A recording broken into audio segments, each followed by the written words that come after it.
This is Geek Gab with your hosts, Dornall and me, Daddy Warpig. We are back. Geek Gab for Saturday, April 15th, 2023. Dornall, how was your week? Hey, it's been a glorious week. I had a great Easter. How about you? Oh, I had an awesome Easter. I got a get together once again with my family, which I always love.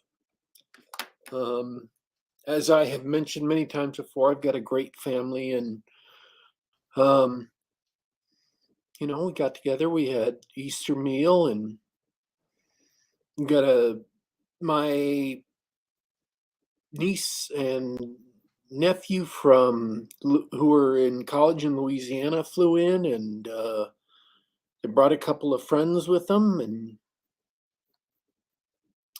uh, Oh, all of that's a treat. my yeah, all of my other relatives who were scattered far and wide across the state came in, and it was just a big old, uh, big old grand party to see everybody. Oh, that's amazing. Mine was exciting for different reasons. It was my first time attending an Easter vigil, so I was very tired on Easter Day itself. That's where we hang out at church for a few hours leading up to midnight on Saturday night, and then when it becomes Sunday, the lights flip on and we have a wonderful service celebrating uh, the resurrection. So that was cool. That was really cool. Really special for me. Um, in other news, I'm just dealing with ye old homeowner woes, and I won't go into any more details on that. It's just another week in the life. Um, I don't talk too much about personal stuff here, but most people listening know I've recently been engaged. We've things are moving fast. We're making plans, and we've set a date. So everything's really good here. And round of applause at home, everybody. I don't know if that's exactly what the response to we've set a date is supposed to be, but I I'm don't know. really tired, and that's all I could think of. Well done. Yeah, good job. You're winning at life. Yes. uh, Is that a so thing? Winning at life now? it is possible to win at life, although the older I get, the more I think it's not exactly what we are led to believe that it is. Um, This is uh, true. let's take a good famous example for once. Yeah, I think Tom Brady, you could say he's winning at life. Greatest quarterback to ever play in the NFL, tons of awards, many Super Bowl rings. Marries a supermodel. Turns out the supermodel's a witch, and I think they're split at this point. Uh, so he was winning at life from one prism, but then you look at it from another perspective, and you don't know. So who knows? I feel like I'm winning at life, though. Oh, I Uh, could go off on a tangent here, but I don't want to go off on a tangent. I want to let's stay on track here. let's stay on target. Everybody listening live, I got a busy day today, and we got a couple things that we really want to talk about. So we want Oh, to get to those things.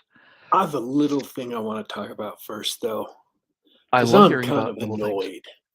annoyed. I'm annoyed. Um, so there's a new trailer dropped this week.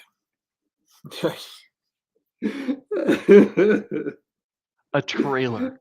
A new Those trailer. those happen all the time. What's this particular trailer about? It's a trailer for Marvel's The Marvels. Um, Captain Marvel, who was the super successful movie with that blonde chick in it, whose name I can't remember right now, starring Sure, as Captain Marvel. Brie Larson. Brie Larson, yes. And I want to defend her in a way, saying when she was in Community, she was sweet and charming. The character was. I don't know about her, but she smiled and she had natural gestures and she actually didn't act like she was a slab of wood. I swear I am not lying. Yeah. So she's in this trailer, but that's not all, because I think I know what you're talking about. And then this is just going to get awful because everything I say from now in is not going to make sense to you guys. There was a TV show on Disney Plus with the Scarlet Witch, and they introduced a new character who got witchified and got witch powers. Um, and it was, oh, I think she might have been in the actual, or maybe she wasn't. I can't remember. I'm not trying to remember. Anyways, her name's Monica Rambeau, and she got made into um, Miss Marvel. And she's got a bunch of same powers as Captain Marvel, only her blasts are purple. Oh, yay. So we have Captain Marvel and Miss Marvel. And then there's this awful character from the comics that everybody hates. Even all the people who pretend to love her hate her. That they revamped for another Disney Plus series. And this is how bad that Disney Plus series. I have a perfect analogy so everyone will understand how bad this Disney Plus series was. It was so bad that I didn't watch it.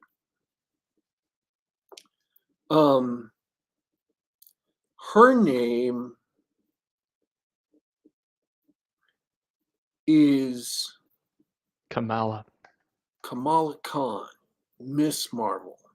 I Hmm. messed up one of the titles in there, but I don't care enough to go back and figure out which. So she's got a, so she's in there too. They made a movie around all of these. Around two unpopular characters and one unknown character. Yes. Cool. That's a recipe for success. The Marvels. Now, I had to tell you all that just so you would understand what this trailer is about. And I wish I didn't do that because my annoyance is at one specific thing and it's not worth explaining that much. That's just painful to me. So the trailer, because Captain Marvel flies around the universe, they chose as music the Beastie Boys Intergalactic. Okay. So if you've ever heard the Beastie Boys, I'm just going to quote some lyrics. I'm not going to try to sing the song, but you know how it goes. Intergalactic, planetary, Yeah. intergalactic, Another so dimension. on and so forth. I mean, Let me bring this song to I, I mean, I'm from the '90s. I could probably quote the whole song from memory, but let's not. mind. In the movie, and this may not surprise you, looks awful and cheap. Okay. And I cannot overstate how awful it looks. I'm not one of those people who is sick of superhero movies. And I'm not one of those people who just say things look awful because it irks me a little bit. This movie, and you should take this just as magnificently, as gloriously, as hyperbolically as you can, looks so unbelievably, egregiously, repulsively terrible. It is a kind of terrible that Marvel Studios, with all the money that it has made, should never have made. They should have enough money to not have made a movie like this. They should be able to hire enough talent to not make a movie like this. They should be able to get enough special effects budget to not make a movie like this. They should be able to hire good enough writers to never make a movie like this. This movie is so inarguably bad. And that comes through every second of this trailer.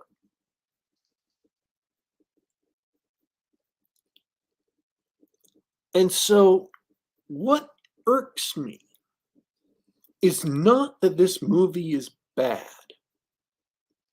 What irks me is that this trailer is so bad that they are trying to make me hate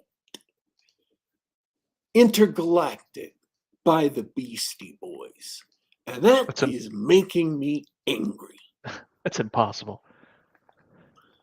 I am mad that they are trying to make me hate this song by sticking it on this revolting trailer. And I had to go after watching this trailer. I've listened to Intergalactic literally like 3 or 4 times by itself, not all in a row, but just over the past 2 or 3 days. I've listened to it a few times just to cleanse my palate and enjoy Intergalactic. I'm not making this up.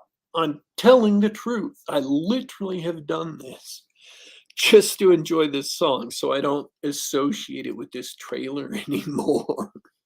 It's Hey, so I know awful. I know what you mean, DW. I was once a huge fan of The Power by Snap, and then they used it in one of those pull-up diaper commercials, and it just ruined it for me forever. No, really. I'm glad I didn't see that because I like The Power. That's a great song. Ah. So Yep, that's my. well, that's modern movies for you. I mean, they used sabotage in the 2009 Star Trek, but that didn't ruin it for me. It's the least Star Trek thing they could have done, but so was the rest of the Yeah. movie. I hear you. Still, I've got to. Speaking of modern movies, Speaking of modern movies, I've got a new one that we need to talk about, and I just assumed that you had seen this, but you haven't seen John Wick yet, have you? I have not. I am ashamed. Yeah, it's one. I mean, John Wick, at least the first one's one of my favorite movies, and I thought you would rush out to see it, but stuff happens. So let me tell you, man. Do you remember just how bad John Wick 3 was in terms of the nonsense story that doesn't resolve anything? Um, I Do you remember? Do you I remember like it? John Wick 3. You remember I was the one who really liked John Wick 3. But Well, that would put you in the gross minority. So if you recall at the end of John Wick 3, or just before the end of John Wick 3, he goes into the desert and instead of resolving anything, he gets his finger Cuts off chopped his off finger. Yeah. and gets back into the assassin's crew. And then the end of the movie just leaves off with a big cliffhanger that was the same cliffhanger that was at the beginning of the movie. Oh no, it was worse than that. It was Uh, worse. he like a third of the 2/3 into the movie, he goes into the desert and cuts off his finger and gets back on the assassin's crew, and then he goes out of the desert and almost immediately makes a decision to go against that and get thrown out of the assassin's crew again. So that whole desert thing was almost immediately nullified. He was thrown out. So That was just pointless and stupid decision. But suffice John Wick 3 had the dogs and had Halle Berry and just so many good action scenes. Well, I don't recall my review at the time, but after rewatching the first three films, I can easily say not only it was plain to everyone that John Wick 3 had the worst writing, it also had the worst action scenes of them all, as enjoyable as they were. But my point was, the first thing that John Wick does in John Wick 4, the writers might as well have just written an "I'm sorry" card and mailed it to everybody who bought a ticket.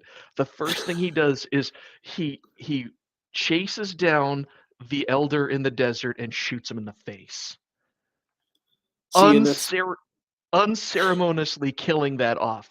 Like, hey, we're sorry, guys, that was really stupid. We're gonna actually tell a story this time. So you can imagine I'm ready. Like as soon as that happened, I'm getting settled in my seat and I'm going, okay, now I'm ready for a real John Wick movie. see, I'm not saying that I'm mesmerized by action scenes to the point where it makes me blind to most everything in the story. That's not quite true, but it's close enough to the truth that You're willing to forgive a lot of mistakes in the writing if the action scenes uh, keep you entertained. yeah, I really am.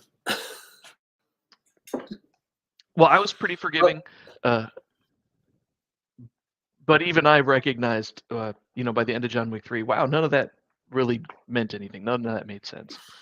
So the writers first thing they assuring all of you by letting you know, by the way, we learned from our mistake. We're we're just gonna forget that ever happened. Minus the finger. John Wick still has no finger for the whole movie. well, Um, at least they didn't do something stupid with the finger, like, oh, here's a cybernetic replacement or whatever. um, Seriously, Hollywood would do that. Hollywood would do that. Hollywood would do that. So the movie starts off with basically the same setup. All right, John Wick has a problem in that he's upset the high table, the shadowy, unseen group of elites who run the whole assassin underworld around the globe. So he's hunted by them, and he has to figure out how to get out of it without just dying. And they introduce uh, a representative of the high table, one of the Scars guards. Oh, and Um, he's the skinny pale kid you see in the trailer. yes, so he's the Marquis. He's a French scumbag um, who is their representative. So, spoiler, you don't actually see the high table.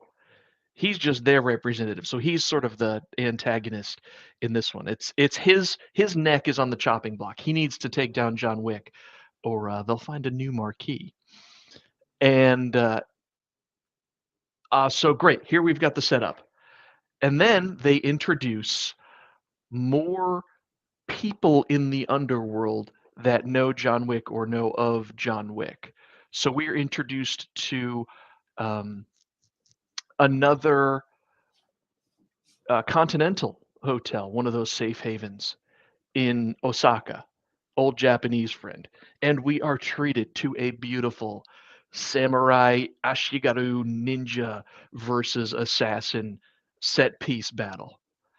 Um, and we are introduced to a Chinese blind assassin who is a friend of John Wick's or a former friend of John Wick's. But wouldn't you know it, when the High Table comes calling and says you have to kill John Wick or else we take away everything that you know and love. Well, you've got to do it. They introduce a new sort of unaligned assassin who's interested in joining up, named Oh. Nobody, and he's got his own dog, a Belgian Malinois, just like the ones they used in John Wick 3. And so for parts of the film, they follow his perspective as he's shadowing John Wick. And instead of taking his shots and attempting to kill John Wick, he's using his leverage to get them to raise the jackpot on John Wick. Well, clearly, whatever they've been offering isn't enough because everybody's dead. Yep.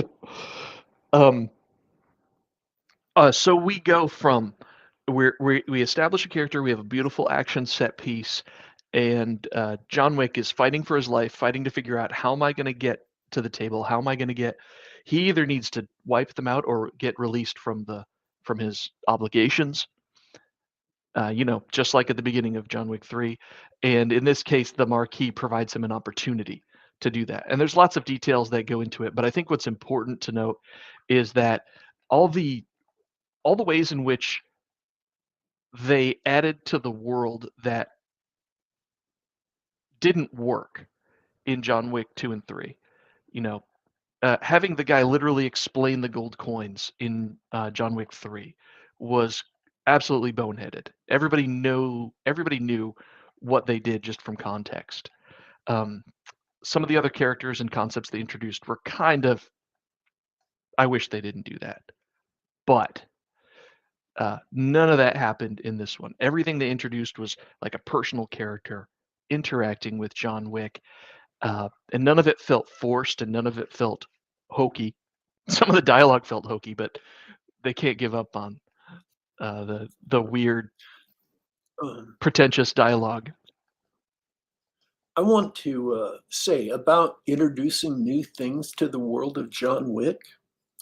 There's a series coming out on Peacock in September of this year called The Continental. And it's set, this is another trailer I saw this week. It's set in the 1970s of the John Wick universe. Yeah.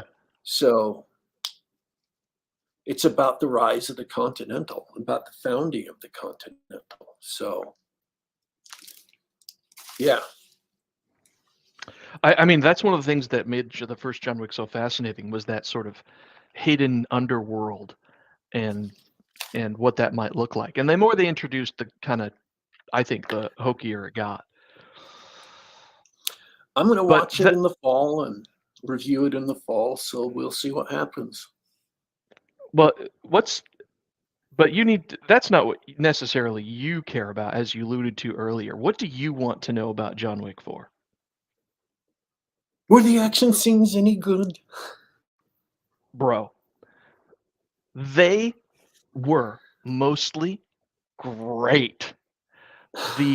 My favorite was the Osaka fight. You can imagine they brought back the bulletproof soldiers from John Wick 3, and so they're squaring off against people with blades and arrows and things who might be able to pierce the armor. Plus, the characters involved were really interesting, and they also set up the John Wick sequel in that scene, the next John Wick movie.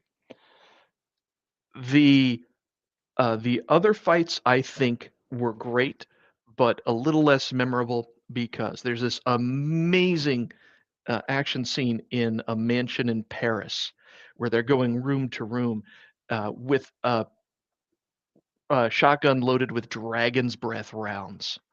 and the effects are spectacular.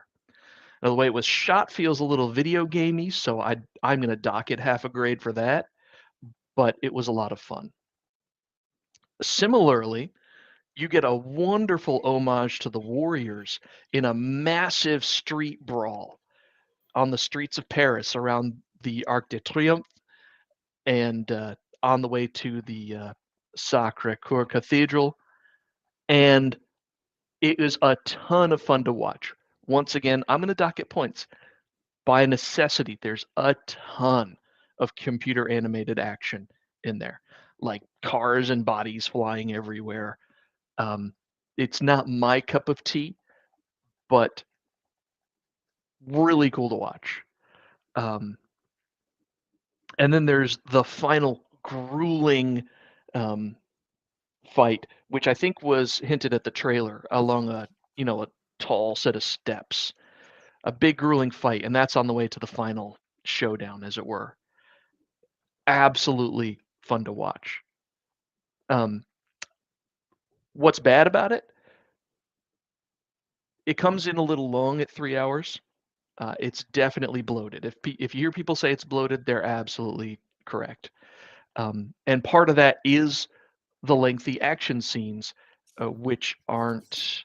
I don't think they're paced properly. There's not enough. The stakes don't change. It's all about John Wick surviving to defeat the representative of the High Table, and there's not enough downtime. Like there's not enough of a breath in between them. But what's there is great, and probably the least memorable is one of the most fun, which is a strange assassin / gangster in Germany, and it's got a really weird James Bond vibe where they're in a fight at a casino in a club. And what can I say? It's Scott Adkins, martial artist and stuntman, in a fat suit. And once that fight gets going, you won't believe the stunts they do. Really cool stuff. So yeah, I think for its faults, I think you're going to enjoy it a lot. Yeah, I'll echo. Yeah, Luke West is echoing in the chat. They're well choreographed, but a couple were just way too long.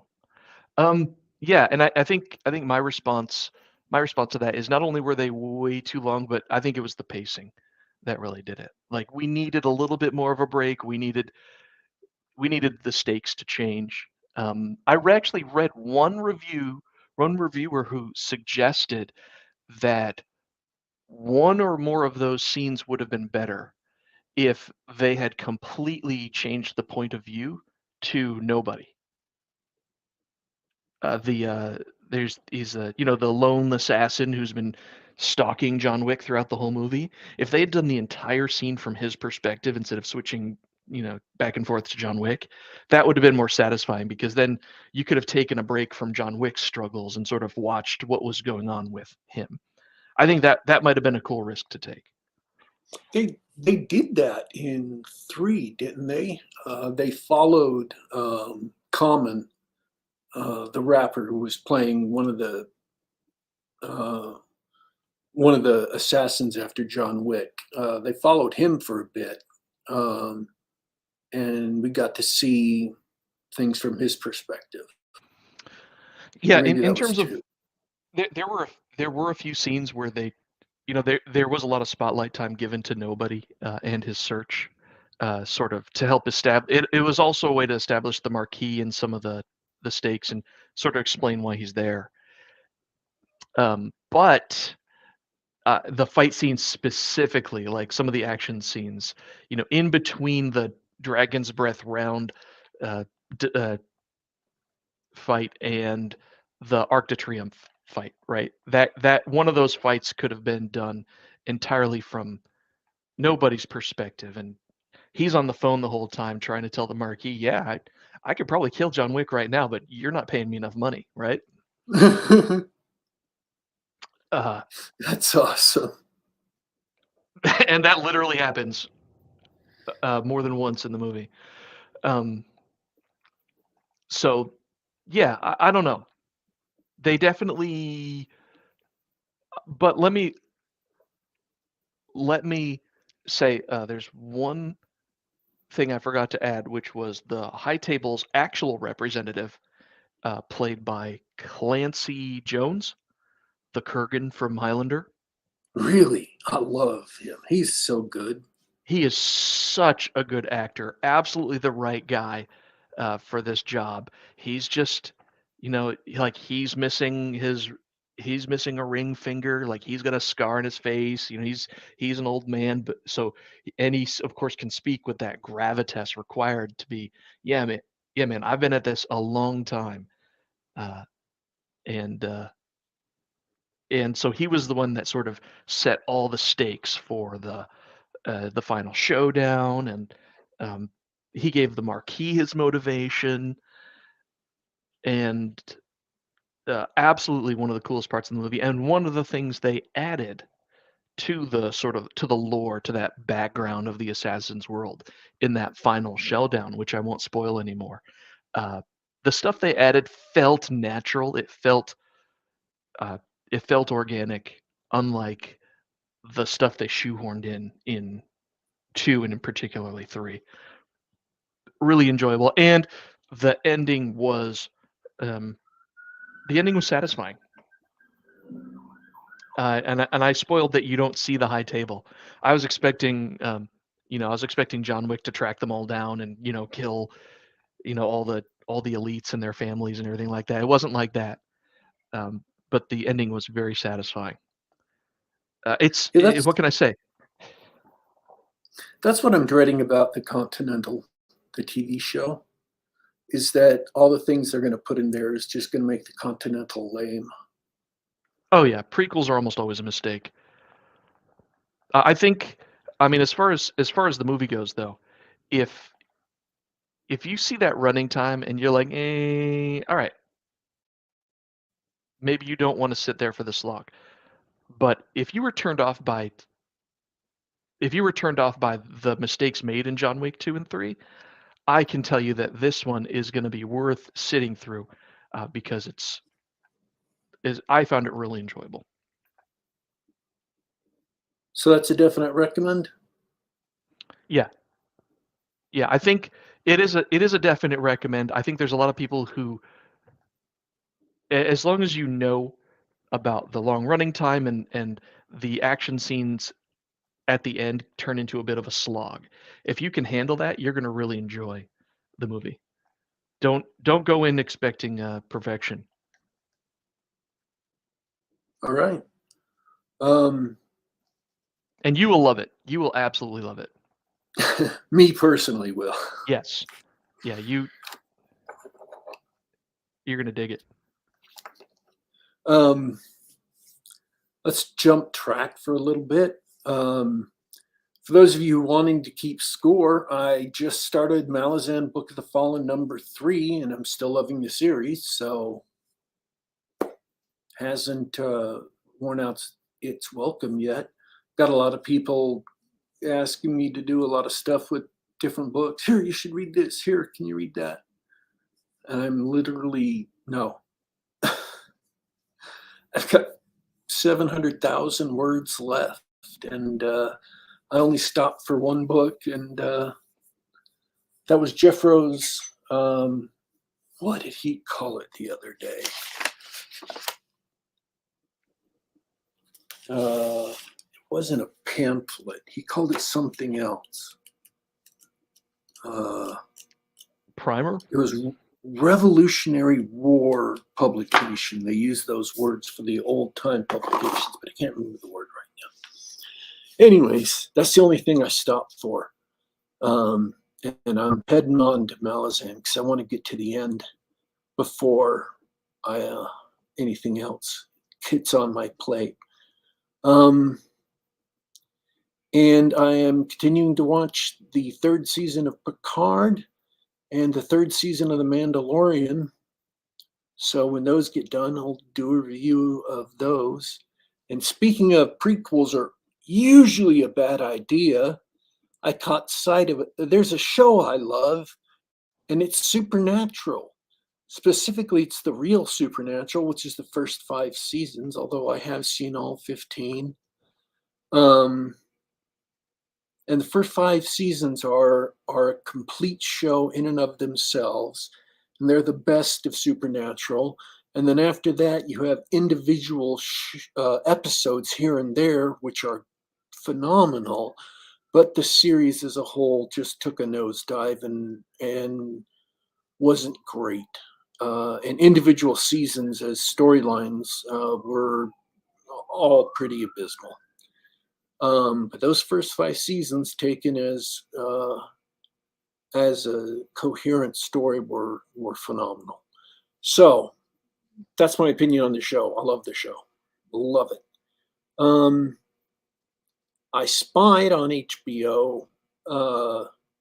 They've got a new series called The Winchesters, which is and hold on to your seats here, prequel series about the dad and mom. And I'm rolling around in my head about whether or not I should watch it.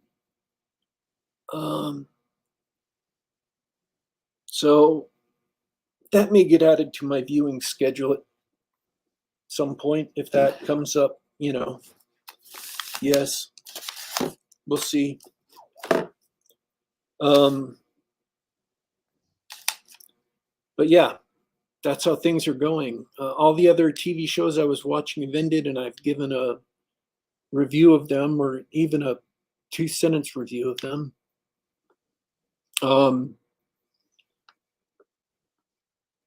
Still liking this season of Picard, mostly.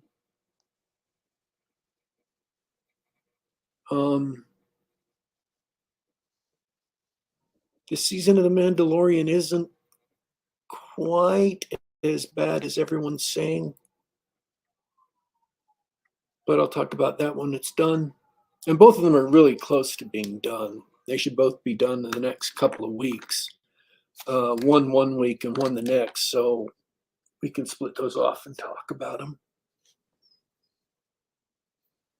But speaking of how to win at D&D, which is Jeffro Johnson's, you can't say pamphlet, because if you say pamphlet, people imagine, a tourist guide or something. But it's not a long book. 34 pages of information that will knock your socks off about how to win at D&D and the origins of D&D. And the failures of D&D and role-playing culture, D&D culture and role-playing culture in general over the last 40 years, and why people are playing D&D wrong. So, having said that, and I know Jeffro's in the chat, so I was going to say this harsh and cruel, but I'm going to be a little bit more polite than that. Or it's possible Jeffro left because we were talking about movies and he hates movies. Or at least he hates modern movies.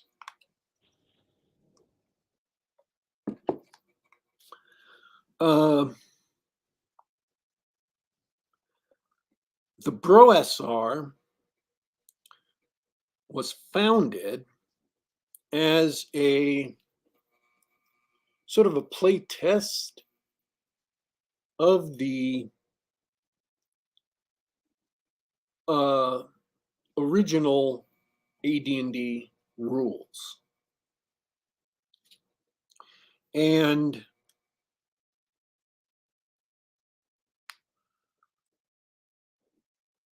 they revealed a lot where AD&D culture had grown up since then, where they missed things that were written in the rules. And the Broasar found them and unearthed them and started doing them. And then kept going on. And today, after playing in the Broasar for 14 months, I want to talk about some things that the Broasar has done that haven't worked quite. One-to-one time works very well. All the other things that were actually in the rules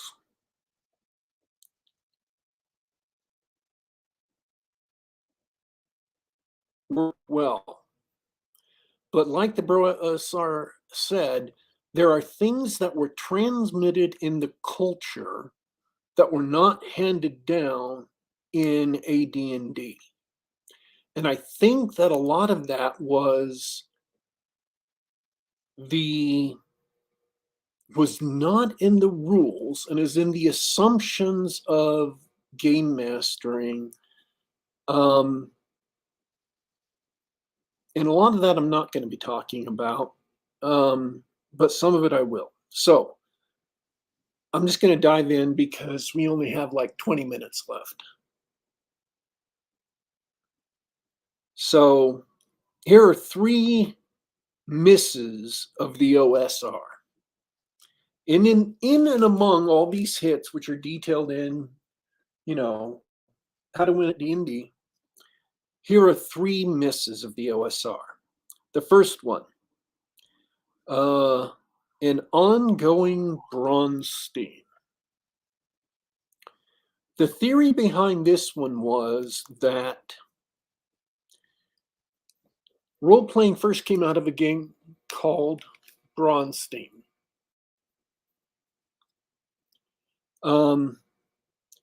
And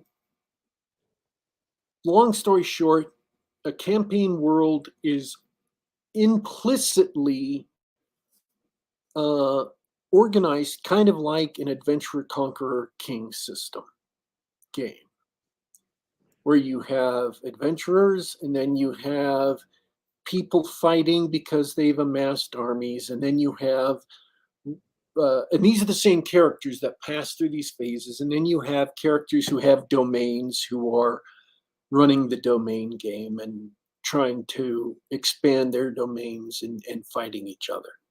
Only this was all implicit in the rules. You didn't need, you didn't need them set out where you passed from one level to another. So what the OSR did at the beginning, what the Broasar did at the beginning was to set up a bunch of NPCs who were in charge of factions on the board. And by the board, I mean the map, the campaign map of an area. And then they had people volunteer to run them. And that formed kind of the large-scale political machinations of the campaign world. And this was very exciting. And, people were, and then they had a whole month. And this was like 6 months into the campaign. They had a whole month of a competition where, and don't quote me on this, but I think it was like 16 players played out a war game of their domains and factions, and that set up everything else going forward. And they continued to, kind of play that through.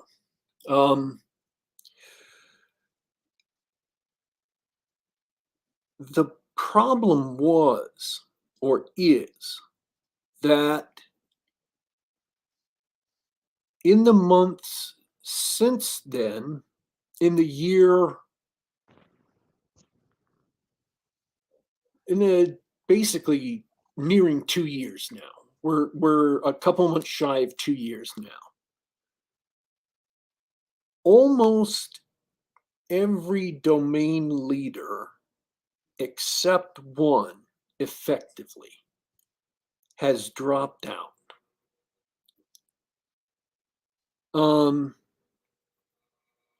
The only time this has worked, that is having outside players play NPCs, is in special events that they have declared, such as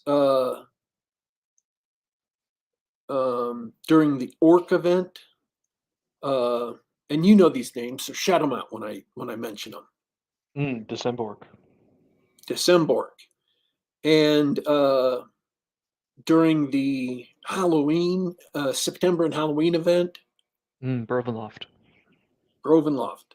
Both of those, I wasn't involved in December because it didn't have much interaction with the players.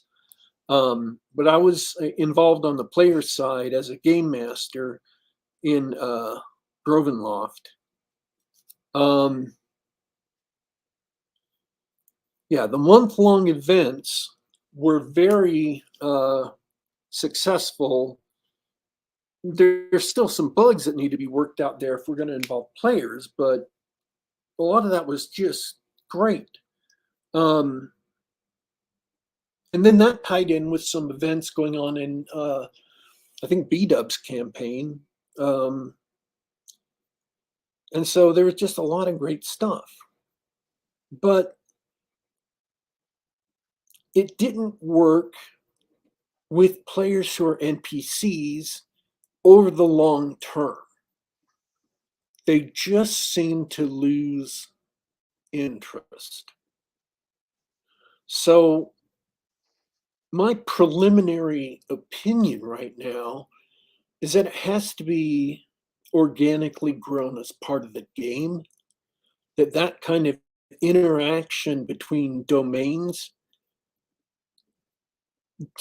AD&D reflects kind of a post-apocalyptic setting where there are very few human settlements scattered across kind of a large area.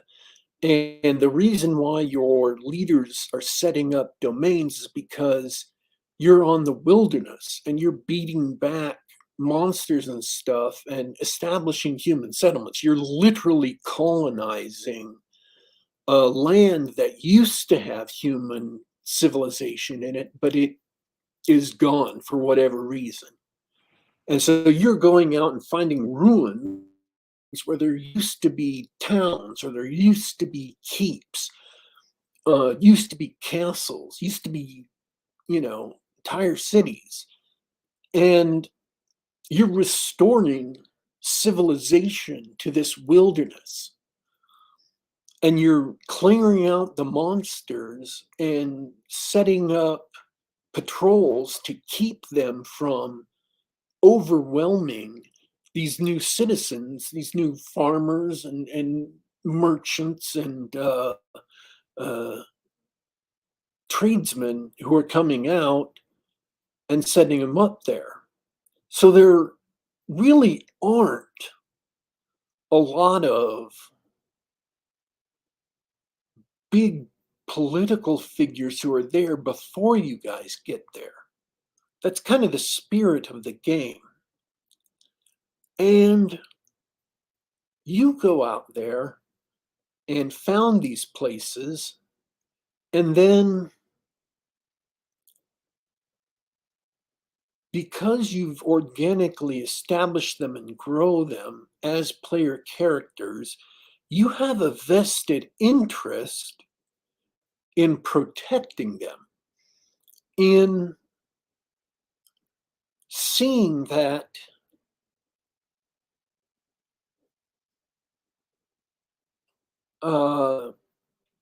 your your area that you've invested so much time and treasure in isn't overrun by either monsters or fellow PCs or NPCs. And your investment in that is far, far greater than someone who just picks it up as an NPC.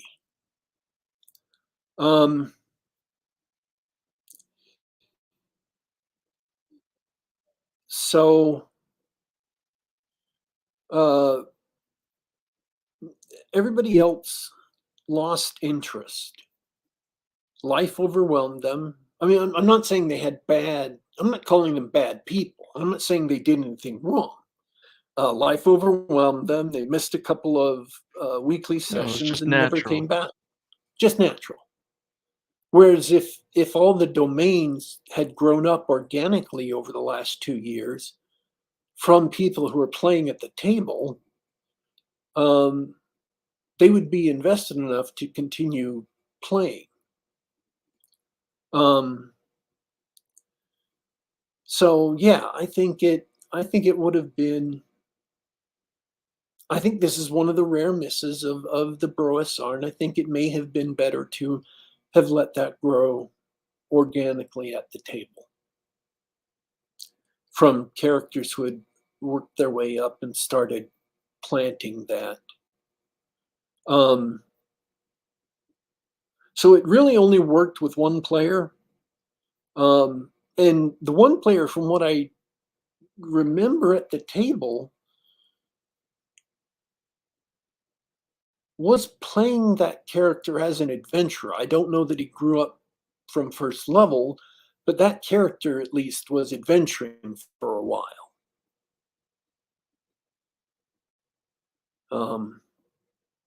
So Did he? I can't recall. I actually didn't know that. yeah, he early on in the campaign he was involved with jumping out of a Thark airship and super elbow slamming the sorceress. This is long before I joined. So we're talking about Macho Mandolf, of course. So so I'm talking about the second failure here because this one is easy and we disagree on it, so we can talk about it for a little bit. 4-hour sessions. This is not a failure necessarily of the BroSR as a whole. I just think 4-hour sessions are too short, especially on voice chat, which I'm really hating. And I think voice chat, I said I wasn't going to talk about anything personal, but I think voice chat is the core of a lot of problems that I've personally had because Playing we can just say playing D&D online is not a good experience. It's no. just not. No matter what system you're doing, just the nature of online meetings, online voice chat, playing D&D online is not good. And I think that's the intersection where we actually agree. I don't think a 4-hour session is too short. I've yet to see a proper 4-hour session, and it's true that in order to get the amount of the quality of play you want out of a 4-hour session, because that's what we're talking about. The 4 hours isn't enough to accomplish enough interesting decisions and interesting actions for it to be a satisfying game session. I think that's bunk if you're playing in person. And I think the playing online stretches that out. 4 4 hours or realistically 3 to 3.5 hour sessions. Not over voice. You're not going to get much done. Yeah.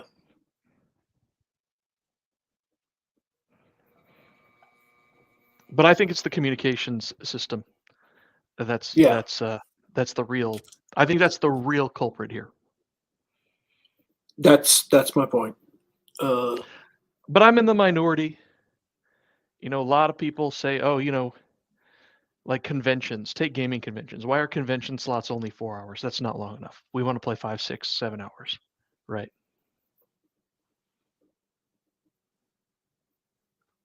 I have always felt convention slots to be too slow for a real game.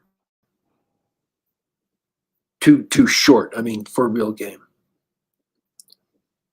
I think a real game session needs between 5 and 6 hours to really breathe. Well, that's a catch-22. Is it a catch-22? I don't think that's the right idiom. Where if you have an in-person game with players, most of whom or all of whom are established in the game, this isn't a bunch of people getting together for the first time like a convention game. I think you can play a ton in 3 to 4 hours. Ironically, if you give that much time for a group of people meeting at a convention, or those same group of players trying to play together online, where effectively only one person can speak at a time, and there's lots of crosstalk and people not hearing things. That slot of time, which should be enough for that group of players, no longer is. So it's kind of ironic because if you're playing in person, you only need the 4 hours. But yeah, of course, you're hanging out with your buddies. You have all the time in the world. You can hang out at your kitchen table or the game store for 4, 5, 6, 8 hours. It's a shame. I am really itching to do some in-person role playing. Yeah, it's been a while. This radio communication is just beginning to bug me. You get enough of it every other week on the Geek Gab. Yeah. So, the last one,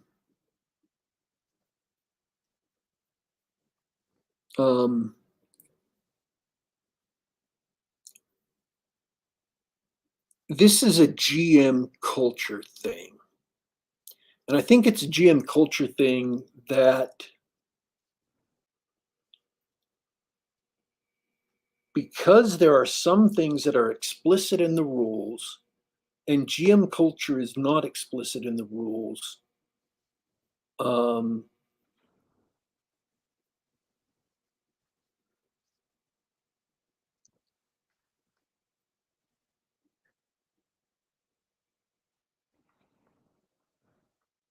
Yep.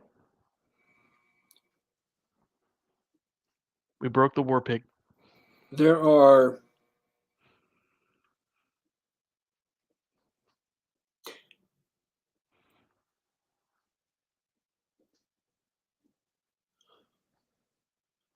balancing your game is not automatically achieved by just following the rules specifically or exactingly. And game masters are supposed to do more in their game than just follow the rules. I'm not saying add house rules, and I'm not saying rewrite the rules, and I'm not saying everything's fun. Everything's okay if it's fun. I'm saying game masters are, in point of fact, supposed to take an active hand in their game. Just even if you've got this Bronstein going on with NPCs, with patrons running NPCs, GMs are supposed to take an active hand in things, in molding their game world to keep things lively. And maybe it's not a, new faction. Maybe it's when things have gotten stale and everybody's turtled up and nobody's doing anything interesting, you throw something chaotic into the mix to get people moving again. I'm just saying that random rules themselves, random, and turning things over to patrons, or having all the domains being run by PCs, isn't the end all and be all of game mastery. You should not be passive as a GM. GMs were never meant to be passive. And your active GMing is not restricted just to the party and playing out what you've randomly rolled for the dungeon. If you're making an Appendix A dungeon, yes, you have to, be the judge, be the referee for the traps that the party runs across, or for the monsters that the party runs across. And I really, really wonder sometimes if they're bothering with reaction rolls. I really, really wonder that. I hope they are applying reaction rolls and using people's charisma for those reaction rolls. But I've never once seen a reaction roll go the party's way. It's always been straight to combat. Yeah, I can Uh, I can I can recall one notable exception, but I think I know what you mean. oh yeah, the owl burrow owls. Uh, Is that what you're talking about? no, the dark dwarf who thinks he's a kobold. Oh, okay. Sorry for maligning the various DMs of the Trollopolis campaign. I'll take it back. But there is more to DM than just kind of, and I have not played with anyone outside the Trollopolis GMs. So if this does not describe, there's like 17 Bro SR campaigns right now. 17, and there's probably more because we're into third generation Bro SR campaigns now. We're into people who, played in the first stages of the Bro SR and went off and started their own campaign.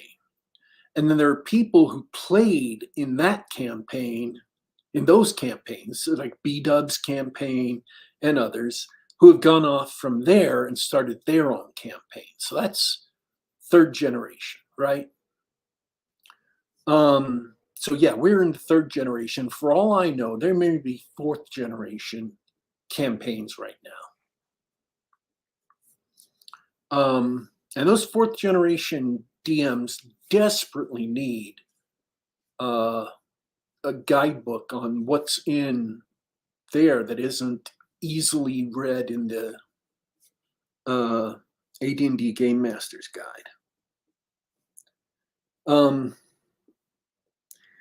But random rules are not the end, and playing out random roles is not the beginning or end of GM wisdom.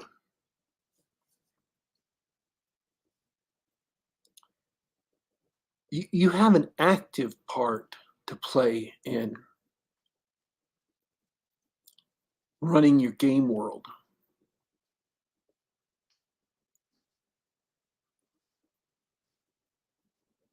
And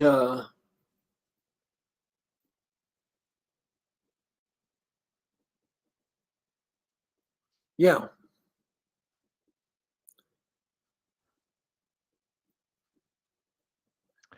and the best example I can think of this is where the cleric came from.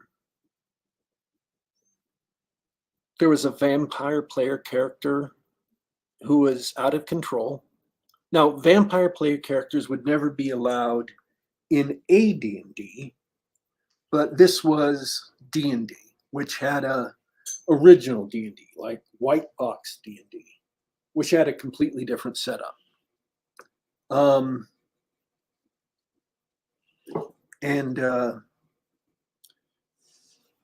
they created the cleric because he needed a counter.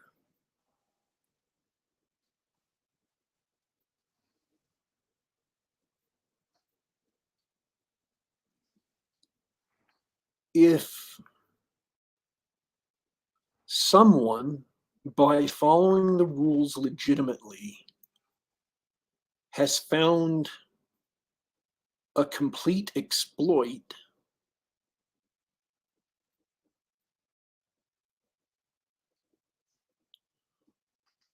and has destroyed the game balance of the game,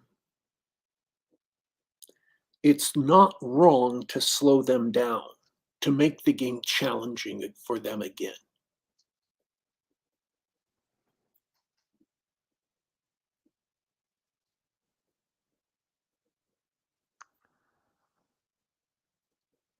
I can't help but agree. I think when we're talking about Advanced Dungeons and Dragons in particular, I think Gygax presents a game where the dungeon master is obligated to maintain the spirit of the game and the feel of his world. Gygax uses the word milieu. It's the game master's obligation. So I can't disagree with you at all. I'm I'm not sure where to I'm not sure where to place it though, because what is like impartial referees are a really important part of that kind of play, like you mentioned, traps and monsters and things. But I'm not clear on how that's a failure of the Broasar in particular. Is there some principle or property that hasn't shaken out? Well, I think in the focus on testing out the rules and sticking 100% to the rules, they have missed the sense of one of the rules where Gygax says it's the spirit of the rules that are important. They've missed the fact that as game masters, they also need to do some things outside the rules. That there Mhm. is some duties not explicitly, that there are a lot of duties that you are told to do that themselves are not directly itemized in the rules because you it's going to vary from campaign to campaign. Gary Gygax is saying, look, there are other things that if I could have told you, I would have told you, but they're going to vary so much from campaign to campaign. Just know this is AD&D. I've told you what it must be like through all these rules, and now it's up to you to keep your AD&D game running like AD&D. Don't let don't let players stomp all over your game. That's not AD&D. Even if what they're doing may technically be in the rules, they're not supposed to stomp all over your game, and that's okay. You don't have to let that happen. Always keep up the challenge of the game. I know that sounds like number one, and maybe it is. You know, whether that's new foes who are coming to find them or whatever. I'm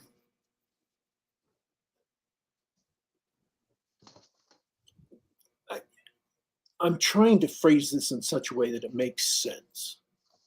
And I may not have thought about it long enough to do that perfectly. Oh, yeah, what you're saying makes perfect sense. I'm not clear on, other than the focus on playing rules as written, I'm not clear on how the Broasar or the games or their theory or whatever is contra that. I'm not certain. I don't see the contradiction, but I agree with what you say. I think you're 100% right, and I think we've seen examples of that. But I think we've seen examples of that in other games besides the Broasar. Yeah, you don't have to change rules to do your job as a GM. You don't have to, rewrite rules to do your job as a GM. You should just, it is vitally important that in addition to rules as written, you do a whole bunch of stuff that the OSR kind of disdains, but they shouldn't. Like the dirty, dirty job of running an NPC organization. Yes, you really should run NPCs and an NPC organization. The question is like, why don't we have any urban adventures ever? And I mean full-blown urban adventures, not dungeon crawling in a city. With NPCs and NPC organizations and schemes and interactions like that. I mean, that's a third leg of Gygax's triad of adventuring milieus. There's the wilderness, there's the dungeon, and then there's urban adventures. And I'm just talking about the Teropolis campaign here. I cannot vouch for any other BroSR campaign. We don't do that because that involves a lot more than just random dice rolling. It involves a lot more than just Appendix A. And so all of that is on judgment calls of DMs, and it's on DMs to portray the NPCs with, personalities and maybe silly voices, and you have to keep track of social interactions and all of that stuff. A lot of the Broasar has kind of disdained. And that's what I mean. That's all beyond the rules, but that's clearly intended in the rules. Otherwise, Gygax wouldn't have listed urban adventures as being so important.